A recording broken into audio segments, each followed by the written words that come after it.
We are going to deal with a lesson I titled The Rise and Fall of the Roman Empire. You know, some things in the Bible, in order for you to understand them, you have to have some history. And this is one of those lessons. You know, you hear us talk about the Roman Empire going to be around in the last days, and hear us talk about the Antichrist, the Pope of Rome, a lot of different stuff like that. Well, in order for us to come up with that information, we have to use some scripture and we have to use some history as well. So this is one of those lessons you are going to get some history. I know everybody don't like history, but nevertheless, some things, in order for me to be able to teach them, I have to use history, because if I did not, then you would not understand how we come up with some of the things that we teach. So this is one of those lessons. If you're one of those people who don't care too much for history, bear with us. We do these lessons from time to time. We try to be kind of well-rounded here. We try to teach what the Bible teaches, you know, and that covers a lot. So one week you might get a topic on morals, next week you might get a topic on identity, and then the next week you might get a topic such as today. Now, we are going to begin this lesson in Daniel chapter 2. And we're going to begin reading at verse 28. Now, what we are dealing with, this lesson really is a lesson for this generation, because it is all about events that will happen in this generation, or as the Bible refers to them, in the latter days or the last days. And that's what this lesson is really all about. But to understand who it is and what it is that we are dealing with, we have to give you some history. I tried to keep it to a minimum, and I think I managed, but nevertheless, you're going to get some today. Let's start this lesson out, though, in Daniel chapter 2. And we'll begin reading at verse 28. Now, King Nebuchadnezzar, he was king of ancient Babylon around the 6th century BC. And he had this dream, and he had called all of his wise men in and asked them to tell him what the dream was, and also tell him what the interpretation of the dream was. And that was truly a hard thing. You going to call somebody in and tell them, look here, man, tell me what I dreamed. So, and not only what I dreamed, I want you to tell me interpretation as well. Well, he called his wise men in, and none of them could tell him. And then finally he called Daniel in, and Daniel made it clear that, I can tell you about this dream, but it is not by my knowledge or my wisdom that I'm able to do this, but it is by the Lord God. Let's start reading at verse 28 here. First, I just want you to see that this is about the latter days, even though it started back around 600 BC. It was really leading up to the latter days. Start reading at verse 28. Go ahead and read. But there is a God in heaven that revealeth secrets, and maketh known to the king Nebuchadnezzar what shall be in the latter days. Now, Daniel's telling Nebuchadnezzar, he said, I can't tell you, not by my own wisdom, but he said, there's a God in heaven that revealeth secrets, and maketh known to King Nebuchadnezzar what shall be in the latter days. Go ahead and read. Thy dream and the vision of thy head upon thy bed are these. Now, skip down to verse 31, and we're going to just start reading what the dream was. Go ahead and read. Thou, O king, sawest, and behold, a great image. This image, whose brightness was excellent, stood before thee, and the form thereof was terrible. This image's head was of fine gold, his breast and his arms of silver, his belly and his thighs of brass, his legs of iron, his feet part of iron and part of clay. Go ahead. Thou sawest that a stone was cut out without hands, which smote the image upon his feet that were of iron and clay, and brake them to pieces. Then was the iron, the clay, the brass, the silver, the gold, broken to pieces together, and became like the shaft of the summer threshing floors. And the wind carried them away, that no place was found for them. And the stone that smote the image became a great mountain, and filled the whole earth. Now that was a dream. Now we are going to get the interpretation. Go ahead and read, bro. This is the dream. Uh-huh. We will tell the interpretation thereof before the king. Go ahead. Thou, O king, art a king of kings. Uh-huh. For the God of heaven hath given thee a kingdom, power, and strength and glory. Now notice what he said to Nebuchadnezzar. He said, you, O Nebuchadnezzar, you are a king of kings. In other words, you're a king over other kings. Because the Lord had really set him up over all the nations of the earth at that time. He said, you are a king of kings, and the God of heaven have given you a kingdom, power, strength, and glory. Go ahead and read on. Wheresoever the children of men dwell, the beasts of the field and the fowls of the heavens have he given into thy hand, and have made thee ruler over them all. Now, he said, wheresoever the children of men dwell, he have made you ruler over them. In other words, you are a world ruler. You are ruling wherever the children of men dwell. This is the first kingdom here, because that's what this image really represented. It represented a Gentile dynasty that started with Nebuchadnezzar, and it was to carry all the way down to the coming of the Lord. Go ahead and read, brother. Thou art this head of gold. He said, you are the head of gold. So we're going to put it up here, Babylon. Go ahead and read. 39. And after thee shall arise another kingdom inferior to thee. And this one was the Medes and the Persians. Go ahead and read. And another third kingdom of brass. And the third kingdom of brass, and that one represented the Greeks.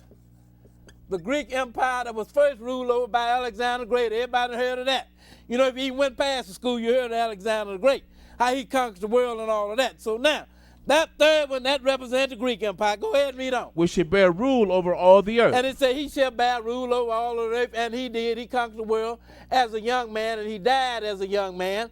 And then finally his kingdom was passed on to his generals and to their descendants after them. Go ahead and read on. And the fourth kingdom should be strong as iron. And the fourth kingdom shall be strong as iron, and that was the Roman Empire. Now, let's go to, so we had a 4 here. Let's go now to, what verse you stop at? That was the middle of 40. Okay, now, let's go to Daniel chapter 5. We'll begin reading at verse 18. Daniel 5, and we'll pick it up at verse 18. We're going to start identifying these things, because the only one that told us who it was Nebuchadnezzar, which was king of Babylon. It told us clearly who that, so we know who that is. Now, we're going to identify the other 4. We're going to use some Bible, and we'll use some history as well. Let's start reading at Daniel chapter 5 and pick it up at verse 18. Now, Nebuchadnezzar died, then his kingdom was passed on to his son, Belshazzar. So now Belshazzar, he was reigning at this time, but Babylon was still in power. It was about to its power was waning, but nevertheless it was still in power. Start reading at verse 18. Go ahead and read. O thou king, the Most High God gave Nebuchadnezzar thy father a kingdom, and majesty, and glory, and honor. And we read where he said that he gave him that. So now, he's talking to Belshazzar. He said, now you king, the God of heaven gave your father Nebuchadnezzar a kingdom, majesty, and glory, and honor. Skip down now to verse 22. Go ahead and read. And thou his son, O Belshazzar, hast not humbled thy heart. Go ahead. Though thou knowest all this. Now you know all the stuff that God did to your father Nebuchadnezzar, and you knew all of this stuff. And you did not humble your heart. Go ahead and read on. But hast lifted up thyself against the Lord of heaven, and they have brought the vessels of his house before thee. Now when Nebuchadnezzar overthrew Jerusalem, he went in there, he sacked Jerusalem. Then, you know, the Lord had Solomon to build a temple. And it had gold and silver everywhere. You know, gold vessels, silver vessels everywhere. And when Nebuchadnezzar came down there, then he took all of the vessels out of the temple and took them back to Babylon and set them in the temple of his God. Now here Belshazzar, his son is, he done took those sacred vessels that God had put in the temple, and now he's banqueting with them. You know, he drinking wine with his concubines and all of that. He said, now, Belshazzar, you knew what I did to your father. You knew about these vessels, and now you have dishonored the God of heaven. Go ahead and read on. And they have brought the vessels of his house before thee, and thou and thy lords, go ahead, thy wives and thy concubines have drunk wine in them. And thou hast praised the gods of silver and gold, of brass, iron, wood, and stone, which see not, nor hear, nor know. and the God in whose hand thy breath is, and who are all thy ways hast thou not glorified. Go ahead and read. Then was the part of the hand sent from him, and this writing was written. Go ahead. And this is the meaning that was written. Mene, tekel of Harson. This is interpretation of the thing, many. Go ahead. God have numbered thy kingdom and finished Now it. he said, God has numbered your kingdom and finished it. And this is the Babylonian Empire that we are talking about. He said, now, all of a sudden, you sitting there drinking, getting drunk. You got your concubines and your wives and your lords and all of that. And all of a sudden, out of nowhere, a hand just come out of nowhere and start writing on the wall.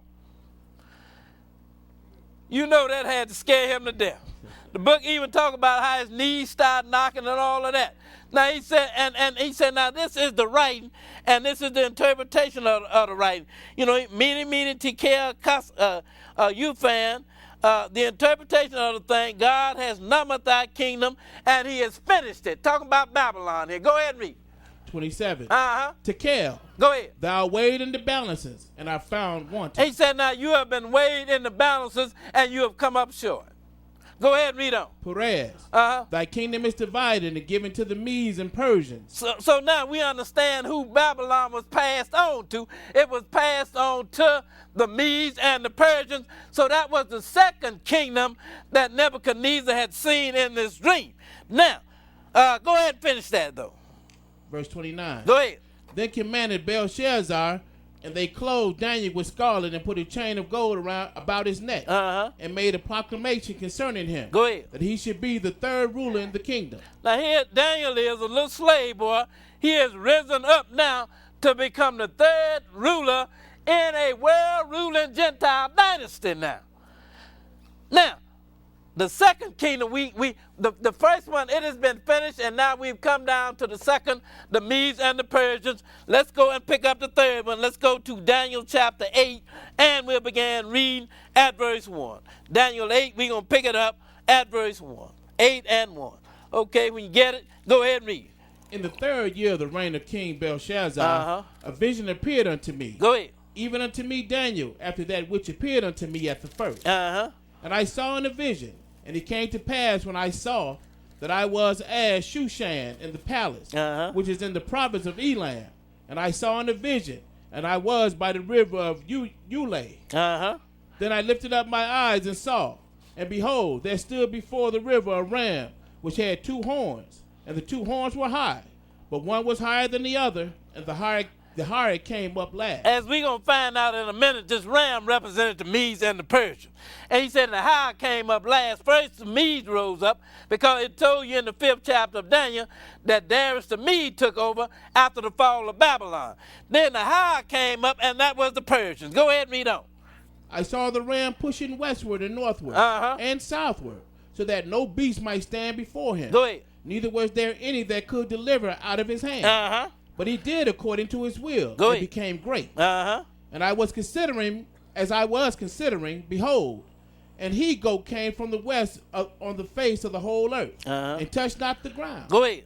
And the goat had a notable horn between his eyes. Now this was the Greek Empire ruled over by Nebuchadnezzar. That is the notable horn that was between his eyes, because the notable horn represented the first king of the Greek Empire. Go ahead and read on. And he came to the ram that had 2 horns, which I had seen standing before the river. Go ahead. And ran into him in the fury of his power. And I saw him come close into the ram. And as he was moved with choler against him, and smote the ram, and brake his 2 horns, and there was no power in the ram to stand before him. Go ahead. But he cast him down to the ground, and stamped upon him. And there was none that could deliver the ram out of his hand. So now what happened is the Greeks, they had knocked off the Medes and the Persians.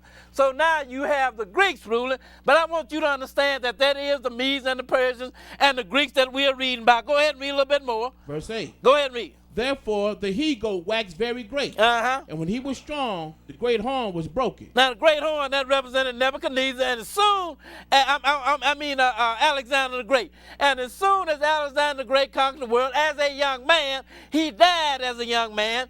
Then his kingdom was passed on to his 4 generals. Go ahead and finish that verse. For it came up